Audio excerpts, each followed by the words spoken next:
Heidi ho there, folks, and welcome back to more Assassin's Creed 3. We just got back getting the power source. We're gonna find where it plugs in, but I think we should talk to everybody first. I don't think I did that last. I know everyone thinks I'm being silly, but I can't shake the feeling we're being watched. We are being watched. By Juno. Or some version of her. Do you think it's a recording? Or is she a ghost? Or something else? Is she talking to us the way Minerva talked to Ezio? No clue. I mean, who knows what else they were working on down here? There's still so many rooms we don't have access to. But do you think she's like literally down here, waiting somewhere, still alive? Still alive? That's mental. That I mean she'd be at least 75, 80,000 years old? Oh, powerful, yeah, but not that powerful. They came down here looking for a way to survive. Maybe they found one. Maybe. Maybe. Was it weird seeing Cross? What do you mean? It's different for you. You don't know about what happened, I guess. For a long time, he was important to us. He was a different person. Sean said he was a sleeper agent. Like Lucy. It was different. She made a choice, but Cross, if you read the files, Abstergo just... They did terrible things to him. Rebecca? You're lucky. We all are. We have people who care about us, who look out for us. He was all alone, and the people he thought he could trust, they used him. Did you know him?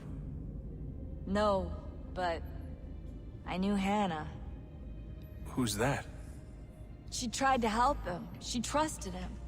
But there was a raid about a year ago. She stayed behind so the others could escape. Tried to reason with him to see if she could fix things. Well, what happened? What do you think happened? He killed her. That's what he does. That's all he knows how to do. Sometimes it seems like that's all any of us know how to do. Rebecca. Yeah, she seems pretty torn up about it. Maybe we should leave her alone. Yeah, let's leave her alone. Let's go talk to Pops. See if he has any words of wisdom or if he's gonna shoo us off again.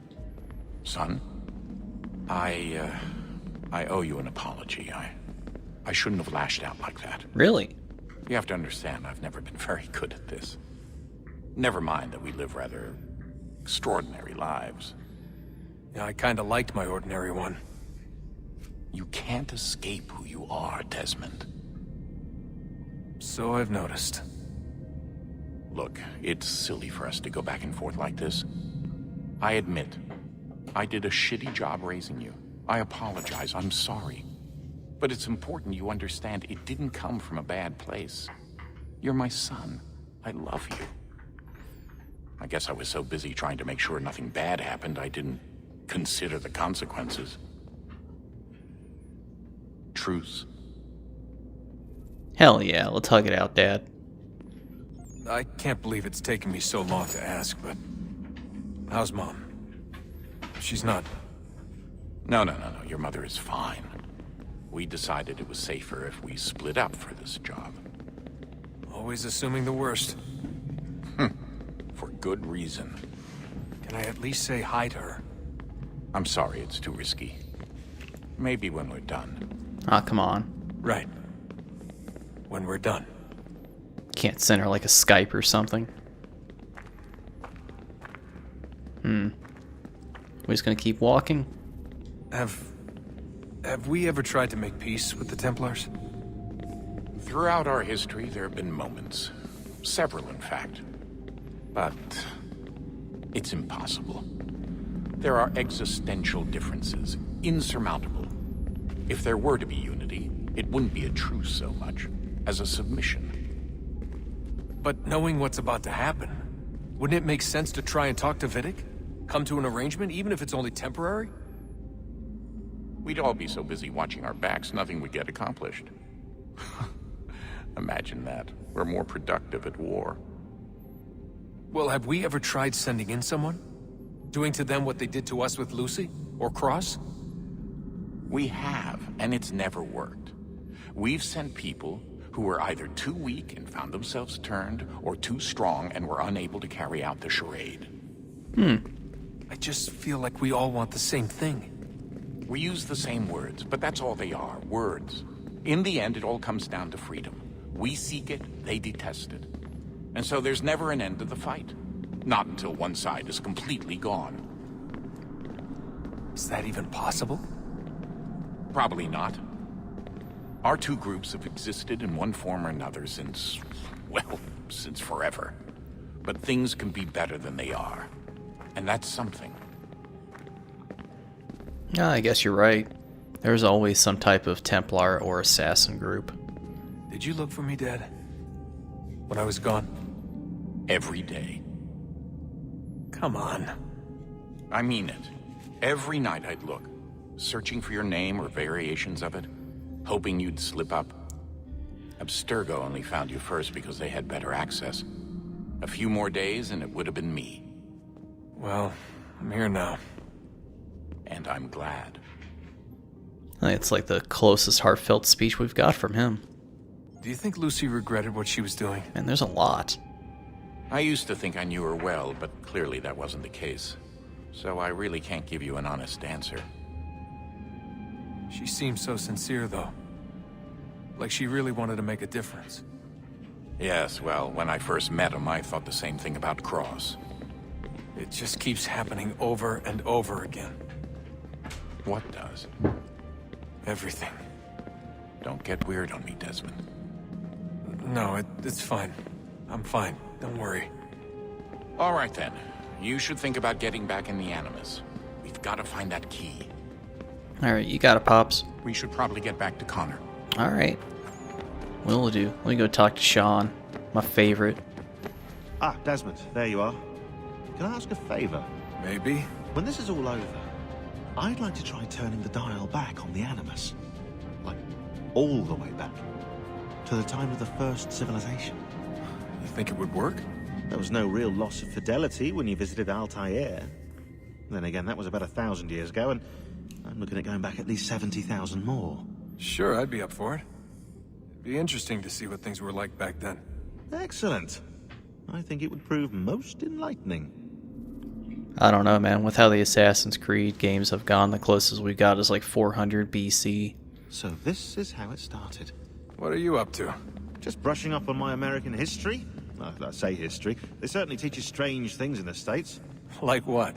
Well, for all the talk of this being a revolutionary war, it was a civil one. Well, not that kind of civil. I mean, there was no America versus Britain. It was Brit on Brit action. And you can clearly see how the whole thing got started. One war gave birth to the other. You mean the 7 Years' War? Exactly. Seems the Crown overspent in its attempt to keep the French out, wound up with a great deal of debt. Believing that the colonists should help to shoulder the burden, new taxes were created. It was a reasonable request, even if Parliament was rather, well, undiplomatic about it. Well, it's not really fair to tax people for a war they didn't want any part of. What? Didn't want any part of? Did you not notice George Washington with Edward Braddock? He was right there in the middle of it. So here you have the Crown spending who knows how much money to secure a place for the colonists to thrive, and then, when they ask for a little bit of help... Right, look, think of it this way. King George and the colonists, they all go out to dinner, right? And when the bill comes, George asks for them to kick in and pay their share. Fair enough. But keep in mind, he's been taking them out to dinner gratis for decades now. But the colonists, oh no, they insist they only had a glass of water and a side salad. Never mind the table's full of half-eaten food and empty bottles of wine. Now, when the king points this out, what do the colonists do? Oh, they flip the table over and they storm out the restaurant. Probably intending to return later and burn it down. You left out the part where the king pointed a gun at the colonists and asked them to cover dinner for everyone in the restaurant. Right, yeah, interesting take. If he pulled out a gun, and I'm not sure he did, it would only have been after the 100th failed attempt at getting them to pay their fair share. But how do you define someone's fair share? Oh, well, with a war, apparently. Apparently. There's always a bunch of discussions about the Revolutionary War. I wonder how many other places like this exist. There are dozens of them, all over the world. And somehow no one's ever found one before us. I don't think that's true. Oh? When I was at Abstergo, Vidic talked about silencing discoveries made by non-Templars. And I'm sure Abstergo has dug up plenty. The things they must know. Regretting throwing in with us? No. Just looking forward to when we can finally trounce those bastards so I can dive into their archives. Oh, I think I found a lead on another power source. Oh. Oh? Later, Desmond. I'm in the middle of something very important right now. Just, that's a rule. Just follow that as a rule. Alright, alright. There was a lot of discussions about the Revolutionary War. Kind of hard to follow though a taxation act when you don't really have a representative inside Parliament for yourself. Instead, it's a British representative for you that doesn't even live in the colonies. I could go on for a bit, but my Revolutionary War knowledge is a little bit bare. I may need to brush up against it with, I don't know, like Simple History or something. Oversimplified. If you guys watch those, they're rather entertaining. Wonder what's inside. Only one way to find out. You actually don't have to do this right away, but I prefer to do it while I'm here.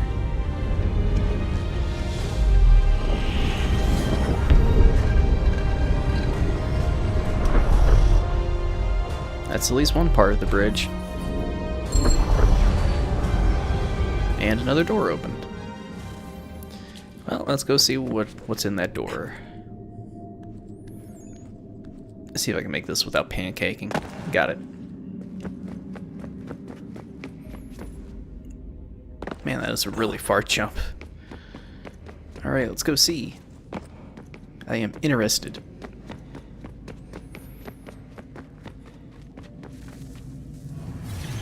What is a fact? Is it fixed? Immutable? Certain in its existence and only awaiting discovery? Or might it be changed? Here we learned the answer, and thought that it might save us. They were used to command, to control, to own. But we soon discovered another use. When enough sat in thrall and were told to believe, their thoughts took on form. What was imagined became real. If 100 minds could wish away a wall or create a tree, what might 1,000 do? 10,000? More? Might we change the consensus and will the threat away? We resolved to send one into the sky where it might illuminate us all. Once placed, a sentence would be uttered. Make us safe. In this way, we would change the consensus. We would save the world. But it never came to be.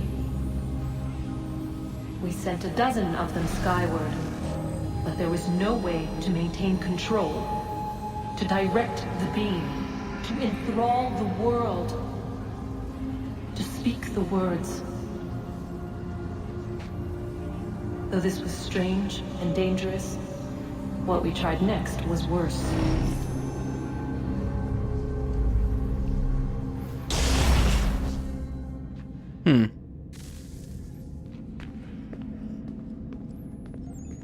Okay.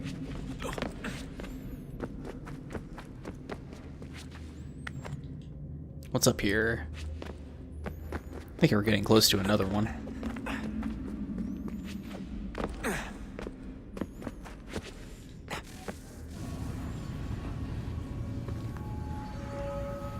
Our first instinct was to travel back, to change the past. But we could not find a way. But forward, we could look forward. And so here we sought to see beyond ourselves, and know what was to come. First we watched to learn if our work would succeed. But the answer was always the same. So we moved on to other things. But she remained.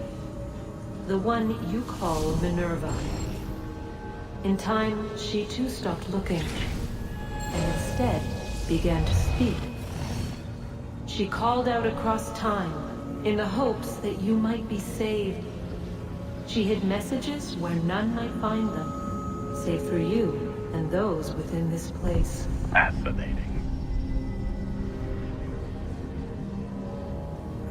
Tired of it. The cryptic warnings, the threats. Just tell us what you want! But they are. We saw the Nephilim there. We seemed like grasshoppers in our own eyes, and we looked the same to them. Imagine trying to explain all this to a 2-year-old, to a grasshopper. When they said the will of the gods was unknowable, they meant it. Literally. Kind of hard to put into killed words, her, yeah. I killed Lucy. It was the apple, son. It was Juno. I saw what she was. What would happen if I let her live?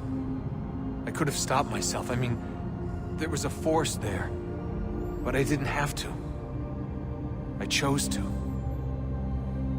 Desmond. Lucy was going to betray us and take the apple back to Abstergo. I saw the satellite launched. I saw them turn it on, and then... it failed. Whatever's on the other side of that door, it benefits Juno. We need to be careful.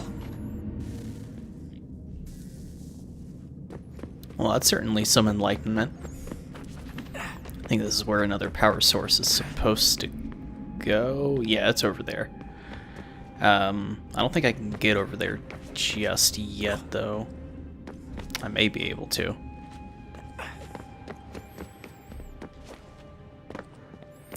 Like I've said it once, and I'll say it again. The entire story of the Assassin's Creed games, when it comes to like the first Civilization, it's amazing. So many like deep discoveries.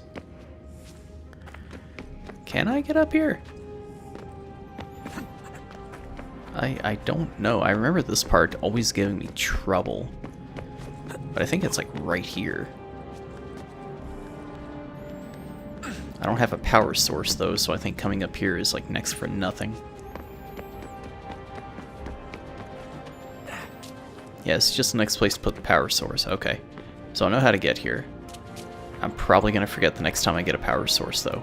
Let's just go down. And I think we're good. We don't have any new messages, do we? Oh no, we do. Sean's really getting on my nerves. You think with everything going on, the guy will stop being a douche, but he thinks he's funny, or maybe it's part of his snarky British charm. Or maybe it's how he deals with the stress. Whatever it is, it's getting old real fast. We've got enough to deal with. You know, end of the world and everything. You'd think he'd show a little restraint or maturity or something. Sorry, not like you need to hear me venting. You've got enough on your plate. Please don't say anything to him, though. In case you haven't noticed, we're knee-deep in shit. I understand. Might not be your idea of a good time, but anyone's idea of a good time. Oh, it isn't anyone's idea of a good time. Picking fights isn't going to get our work finished any faster, so I suggest you stick to the mission. The sooner we're out through the door, the sooner we get back to our lives, or in your case, lack of one. Damn, Dad. William's not the most diplomatic, as my eye starts to itch. Not the most diplomatic man, I'll give you that, but he cares about you very much. When you were under, that whole bit was 16, he never left your side, even slept in the same room when we put down for the night. Anyway, don't mean to be a busybody, just didn't want you to stay sore with him, not too sore anyways. The man means well, even if he's got an odd way of showing it. Pushed a new batch of entries focused on the Kanyagahaga. In order to ensure accuracy, I actually turned to a friend on the outside. Don't worry, he thinks it's for a presentation, so are no fear or no danger of being discovered. New section labeled Surprise Surprise. Kanyagahaga has information, political structure, some notes about their material culture. Sphere used by Connor's spirit journey is clearly the first civilization origins. Appears to function sort of temporal calculator. It's essentially a crystal ball, but one that actually works. Oh. It's Juno trying to talk to us. Hello. It works. I should hardly be surprised. Electrical impulses move from one pathway to another. You call them networks. Our word more arcane to a road. Yet it's difficult to project a thought into from one medium to another. Yet it works. It works. It works. Started out as an assassin. Believed his father was one. Appears he was a Templar pretty early on. Maybe he took them from someone. It's happened before. I know it's quite handy. I'm surprised more Templars haven't put them to use. Pretty easy to build a pair if you know what you're doing. I found a way to better control the impulses to formulate a thought. Add sense of structure. I'm just going to start skim reading this. There's a lot to read. Their concept is flawed. They're not worthy. You have all proved unworthy of our gifts. Looks like Juno is really taking a shine to you. I suggest you don't engage her. There isn't time to go down that rabbit hole. Oh, it's already November 14th. I'm sure it's sure to prove a Badger's dead. Besides the whole experience, actually. This whole experience is actually the final door of salvation. Nothing good. But it's our only chance, so that's it. Leave him alone. You shouldn't meddle in affairs that do not concern you. Lol, someone doesn't like me. All these Juno visits and emails too apparently have got me thinking. What happened to Tinia and Minerva? They're the ones who invited us to this little apocalypse party and they've gone and buggered off. A little inconvenient, not to mention rude. I'll try and poke around later. See if there's not some sign of what happened to them. Okay. Alright, let's go to Connor. Good luck, Desmond. Alright, nice.